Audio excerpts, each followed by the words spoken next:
आता बातमी आहे डोंबिवलीतील शास्त्रीनगर रुग्णालय मारहाण प्रकरणासंदर्भातली। नगरसेवक रमेश म्हात्रेला पुन्हा न्यायालयात हजर करणार आहे। इतर 3 आरोपींनाही न्यायालयात हजर केलं जाणार। डोंबिवलीतील शास्त्रीनगर रुग्णालयात महिला डॉक्टर, परिचारिका आणि कर्मचाऱ्यांना मारहाण केल्याप्रकरणी अटक करण्यात आलेले मुख्य आरोपी नगरसेवक रमेश म्हात्रेसह 4 आरोपींना आज 3 दिवसांच्या पोलीस कोठडीनंतर दुपारी कल्याण न्यायालयाच्या दुसऱ्या सत्रात हजर करण्यात येणार आहे। न्यायालयात सुनावणी दरम्यान रमेश म्हात्रे आणि इतर आरोपींच्या पोलीस कोठडीत आणखी वाढ केली जाते का, की त्यांना न्यायालयीन कोठडी सुनावली जाते याकडे लक्ष लागले।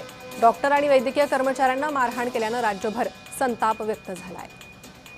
या संदर्भात अधिक माहिती घेणार आहोत। आमचे प्रतिनिधी किशोर पगारे सध्या आपल्यासोबत जोडले गेलेले आहे। किशोर, किती वाजता म्हात्रेंना आणि इतर आरोपींना न्यायालयात हजर करण्यात येईल? रणितला थोड्याच वेळात म्हणजे साधारण 2:30 वाजेपर्यंत त्यांना आता कोर्टामध्ये हजर करण्यात येणार आहे। रमेश म्हात्रे यांच्यासोबत इतर 4 आरोपी त्यांनाही हजर करण्यात येणार आहे। 4 दिवसापूर्वी सन्माननीय न्यायालयाने त्यांना पोलीस कोठडी सुनावली होती। त्यानंतर अधिक माहिती आणि अधिक तपास करण्यासाठी पोलिसांना हा वेळ दिला होता। आज कोर्टामध्ये पोलिसांकडून जी काय आहे ती पेशी होणार आहे। त्या अंतर्गत आता MCR होतो की पुन्हा पोलीस कोठडी होते किंवा न्यायालय त्याच्यावर काय निर्णय घेतं हे काही क्षणातच कळणार आहे। मात्र कल्याण डोंबिवली महानगरपालिकेच्या अंतर्गत ज्या पद्धतीने डॉक्टर आणि नर्सेसला मारहाण झाली होती, त्यामुळे डॉक्टरांनी 2 दिवसाचा संपही पुकारला होता आणि याचे पडसाद देशभर उमटले होते।